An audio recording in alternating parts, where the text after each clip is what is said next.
This is Change Your Attitude, Change Your Life. I'm Joan Herman, and our guest today is celebrity stylist Rudy Ruffo. Rudy has been a private stylist for some of Hollywood's most famous stars. His work has graced the covers of major magazines such as Brides, Modern Bride, 17, Glamour, Mademoiselle, Ladies' Home Journal, Women's Day, Family Circle, and Town & Country. His work includes the MTV Awards, the Tony Awards, Johnny Carson Show, VH1 Divas, The Apprentice Finale, NFL Kickoff, and CNN Heroes. That is some impressive resume. I have to ask you, how does an Italian kid from New York end up as a celebrity stylist? Don't ask me that because I used to pinch myself when I was working at Kenneth's Salon in New York. And there I was a kid from the city streets, born on the block they filmed West Side Story. Mm-hmm. And in the movie you actually see my windows and fire escape and all that. But I came from that kind of a neighborhood. And there I'm sitting with Jackie O and Katharine Hepburn, and I used to say to myself, "How did I get here?" You know. But I was just so lucky to be at the Kenneth Salon at that time. I started at Enrico Caruso before Kenneth, and my first client at Enrico Caruso was Janet Leigh, mm-hmm. Jamie Lee Curtis's mom. Right. And that was my first client in New York City. Was this something you always wanted to do? I always wanted to do hair, but I never thought I would be lucky enough to be thrown into what I have been thrown into. How did all that come about? Well, I worked in the Bronx, mm-hmm. and I was treated poorly my first 9 months out of beauty school. Mm-hmm. And I decided, let me go to the city and work for Enrico Caruso, who had a record album out and taught you how to cut hair. In those days, we had no video. Now, let me just ask, is that the great Enrico Caruso, the singer, or is a relation of some type? The singer baptized Enrico Caruso, the hairdresser. His father was friends with Enrico Caruso, the singer. So he took his name when he opened the salon? No, his last name was Caruso. Oh, okay. So because of that, the father asked Enrico, the famous singer, to mm-hmm. baptize his son. And that's how it all came about. And Enrico Caruso was a great hairdresser. When I first started working for him, he took me to do all the Clairol box covers, and I learned how to set hair with lamb's wool and have the hair just flow like velvet. Mm-hmm. Today we use curling irons and everything else, but I'm still really tempted to do some styles with lamb's wool again. And what exactly is that? How does that? Instead of putting a curling iron in someone's hair, you would set it, and usually they would use end papers. Right. Oh, right. But instead of end papers, you break open lamb's wool. It comes on a braid, and you wrap that around the hair. There's going to be a lot of hairdressers now trying this, which is absolutely. I was just going to say that this will be the new trend. Yeah, and then there would be pins going from one roller to the next, and there would be no clip marks. So when the set came out, it was like velvet. Rudy, you were Joan Rivers' private hairdresser for 8 years. How did that come about? I went to work for Kenneth after Enrico Caruso, and my first week there, they asked me to stay a little later to do Joan's hair. Mm-hmm. And we were the last ones working in the salon that evening. She asked me to do the Johnny Carson show with her, and it all started from there. And I read something that she used to come in with jokes, and she would ask your opinion, and if everyone liked them, she would purchase them and just go right out and use them? What happened was there would be comedy writers coming into where she was. Let's say we're backstage at the Carson show, mm-hmm. and they would come in with a little filing cabinet, and she would just read off the jokes, and I would crack up, but she would pay $50 a joke. Right. And then she'd get on the air, and it would be like she knew that joke her whole life. And wasn't there a reference to you in her routine somehow? There was a Mr. Phyllis. And that was you? Yes. Rudy, you've worked on some celebrities such as, and the list is long, but just to name a few, Sigourney Weaver, Lauren Bacall, as you said, Jackie O, Katharine Hepburn, Ethel Kennedy, Diane Keaton, Mike Douglas, John Kennedy Jr., Madonna, Quincy Jones, Elton John, Brooke Shields, Catherine Zeta-Jones, and it goes on and on and on. What was it like? Do these celebrities have the same insecurities as the rest of us regarding their hair? I think so. They're tense backstage, and it's their show for the day.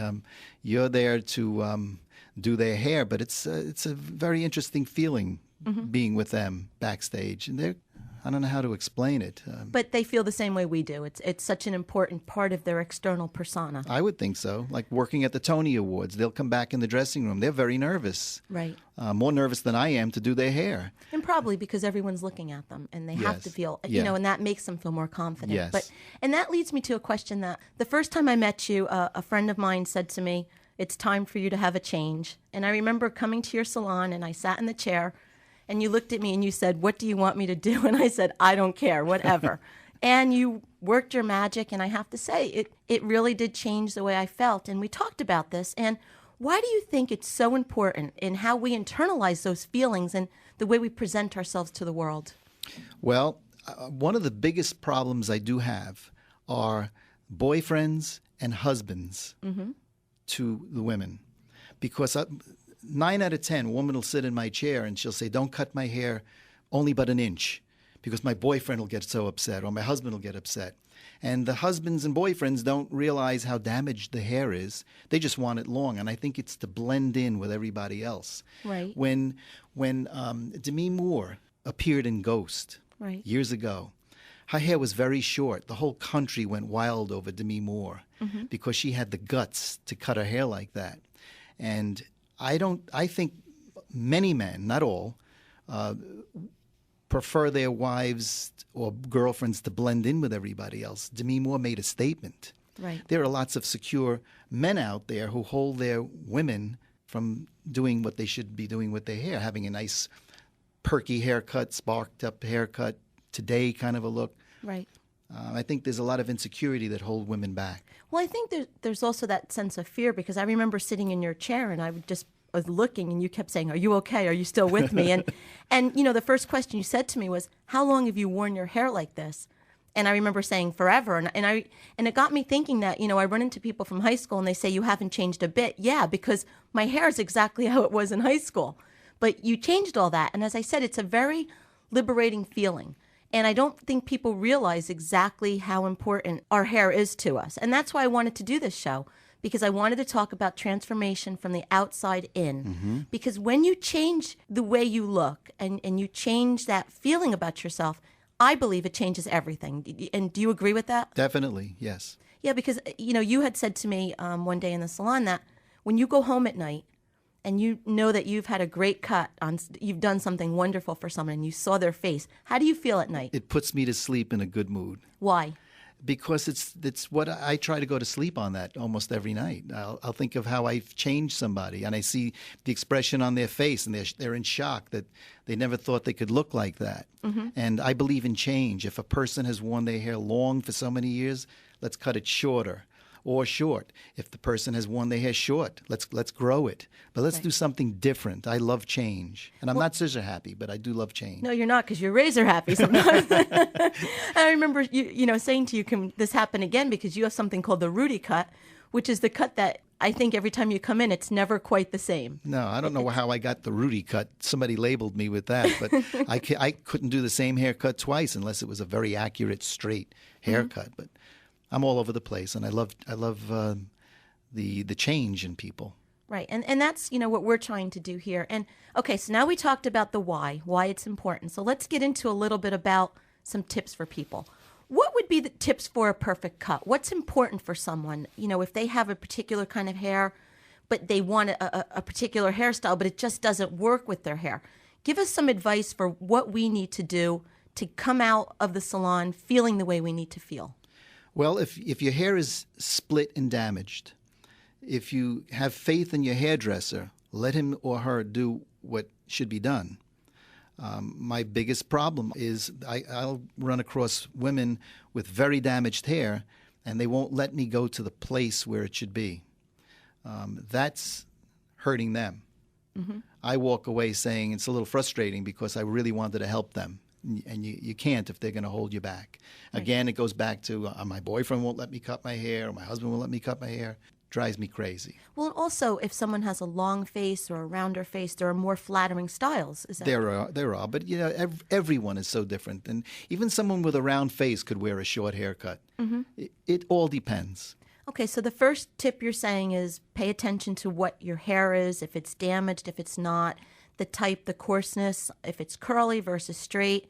These are all things, and trust in your stylist. Yes. What are some trends today? What are the trends going toward in styles? Are we going short? Are we going long? Everything is going. Okay. And it always has been that way. Even ties come back. You know, everything works. I never know exactly what I'm going to do until that person sits in my chair, and then It all comes out of my hip pocket. Every tool, every eraser, if I have to touch one piece of hair, I'll make it work just for the art of it, and that helps. Well, so growing up, I remember we all had the Farrah Fawcett feathered cut, and then, in the 80s, it became Jennifer Aniston's hair. And so you're saying that we should really be more unique with our Yes. own hair and not try to copy someone else. Yes, I don't think that's happening anymore. Very, not years ago with Farrah Fawcett, everybody wanted that haircut. That doesn't happen anymore. There are such great haircutters out there today. Where I work right now at Bangs in Montclair, New Jersey, the hair, every haircutter there, I think there are 35 hairdressers. Right. We spark each other because every single one of them is great. I admire all their work, so you can't miss with any hairdresser there. And the salon just welcomes people from when you walk in the door. The receptionists treat you wonderful. I love working at Bangs. There's an Montclair. energy there because I remember joking with you. Everybody will walk by and say, "Great cut," and I say Yes. to you, "How much are you paying them to do Yes, that?" yeah. But that's and that's, I guess, the environment that people need to look for when they're They're trying to change. We all compliment each other. We admire our work, and we all help each other. You wrote a book called The Hair Repairman: Secrets of a Celebrity Hairdresser. What inspired you to write this book, and what were you trying to accomplish in this publication? Well, first of all, over the years, so many people have said to me, you have to write a book because of all the fun things I was exposed to. I wrote that book to help people, especially new hairdressers coming into the business. It would show young hairdressers coming into the business, if I were able to do it and do all the magazine and television work I've done in movies, there's a chance for them too. And I wanted to show them how I came from the city streets, and that's what it talks about, and I wind up doing what I'm doing now. So, but the book helps everybody. It's just a fun little book, but that's my first one. My second one is going to be The Killer. My next book will be okay. Rudy, do you have any stories that you can share with us about something maybe that's happened over the years with one of your clients or on the set of one of these shows? I was working with Joan Rivers, and we were sitting at the upstairs at the downstairs. This is many years ago. And we were sitting at the bar, must have been 1 o'clock in the morning, with Lily Tomlin, Shelley Berman, Joan's secretary, and myself. Right. And we were feeling no pain. And the bread man came in. He delivered bread to all the clubs in those days. And he had a square truck with all their celebrity pictures inside of it because he would drive them home instead of them taking a cab. Right. Well, one night he came in and Shelley Berman asked him to drive him home. So I said to Lily Tomlin, let's get in the truck and come back later on. And we got in the truck and I asked her to do Ernestine for me. And we're riding down 2nd Avenue with her doing Ernestine for me at about 1:30 in the morning. Well, all these years went by, and after that night I hadn't seen her again till last year on the Tony Awards. And when she came in our dressing room, it was about 30 years in between. One of the makeup artists said to her, Lily, there's a gentleman in this room, because I had told them the story knowing she was going to be on the show, who rode in a bagel truck with you years ago. And she turned to me and she said, you? And I said, yes. She said, you were Joan's hairdresser. We rode down 2nd Avenue with Shelley Berman. And she said, I'll never forget that night. And I couldn't believe it, that of all the things she's done, she remembered that night. Well, that was fun to be with. It must have been a lot of fun doing that. Yes, Sure, you remember those types of moments in your life. Well, there are many, but that one was fun. How about any celebrities or anyone that you've worked with very difficult? Don't mention names, but... Yes. But few. You know, when you're backstage, let's say doing the Tonys, they're not coming in there. They know that whoever is there has to be okay. Right. So they're not worried, and they don't give you a hard time. They just want their hair done right. Right, and as we said, they're nervous too, just like Sure. everyone else. Yes. Rudy, you have a product on the market called the Brush that's Yes. designed to help fight hair loss. Can you tell us a little bit about this? The Brush is many years ago when I was back at Kenneth's, I had a very bad case of dandruff, and I couldn't get rid of it. I decided with a brainstorm to go into a 5 and 10 cent store and pick up anything that would scrub my scalp in the shower. And that day, I bought something, and I got in the shower, and I put the shampoo, I think it might have been Selsun Blue or Head and Shoulders, whatever, and I scrubbed my scalp with a shampoo brush, and I went to work, because at Kennett's we had to wear dark suits. And I had snow on my collar. It was so embarrassing for a hairdresser to have this kind of a problem. And I looked at my shoulder in the middle of a haircut, and there was nothing on my shoulder. And I said to myself, no itchies. I went down into our locker room after the haircut, and I scruffed my scalp, and there was nothing there. So from that day on, I shampooed my hair with a brush. Okay. Women, I was telling women to shampoo their hair with a brush because they had sets that stayed in for a week. Many people had dandruff. They were coming back to me saying, my dandruff went away, just like you said, but I'm noticing my hair getting thicker. I couldn't understand that, so I went to the library on 42nd Street, and I started to study hair loss and how this could be possible. And it's removing the scales from your scalp, just like when a man shaves, we remove dead skin from our face. Where a man is receding, I tell them to put shaving cream where there's no hair, and for 5 days in a row, shave where there's no hair.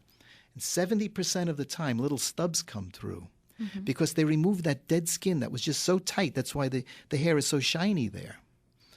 And where you do have hair, you can't shave, so you're using the brush in the shower. And in 1996, I put my own out on the market. I totally believe in it. It's the best feeling. It feels like a loofah on your scalp. I think everyone should have one in the shower. It's not a gimmick. It's a great detangler if you have long hair. Don't ask me why it's a great detangler, but it cuts right through the tangles of your hair. So it's out on the market, and I recommend it to everybody. Rudy, where can our listeners get more information about you, your work, and your product? Well, my product is thebrush.com. My book is thehairrepairman.com. I work at Bang Salon in Montclair, New Jersey, 4 days a week. It's a place that has such an energy like we talked about before. I recommend anyone should go to Bang's at least once. Just like I said, people should have always experienced Kennett's at least once. But hopefully if you come to Bang's, you stay. Rudy, you're involved in some charity work. Can you tell us a little bit about what you do for charity? Well, we're always doing something for Locks of Love, or if someone has, one woman had MS, and we went out and we did a cut-a-thon, to bring in money for her. We're always doing something to help, with any kind of a cause that's possible. So, Rudy, any last-minute advice or any parting advice for people who want to have that transformation from the outside in? Go to your hairdresser. If you're going to a hairdresser that hasn't made change on you, you might want to find someone else. If you came to me, I'm going to make a change on you. And everyone I work with at the salon, at Bang's, would make a change on you, all for the better. The work is phenomenal. So we need to get rid of our fear. Yes. Have more faith in your hairdresser. They're not always going to just cut off all your hair just for their sake. Famous last words from Rudy. Yeah. If you'd like more information about Rudy Ruffo, you can go to thehairrepairman.com, thebrush.com, or as always, our website, CYACYL.com, which stands for Change Your Attitude, Change Your Life. While on the website, please check out our new e-magazine, and I'm very excited to announce that Rudy will be writing a monthly column on beauty, hair tips, and if you want more, perhaps you can submit some questions, and we can entice Rudy to answer some of those for us as well. Again, CYACYL.com. I'm Joan Herman, and this is Change Your Attitude, Change Your Life. Thanks for tuning in.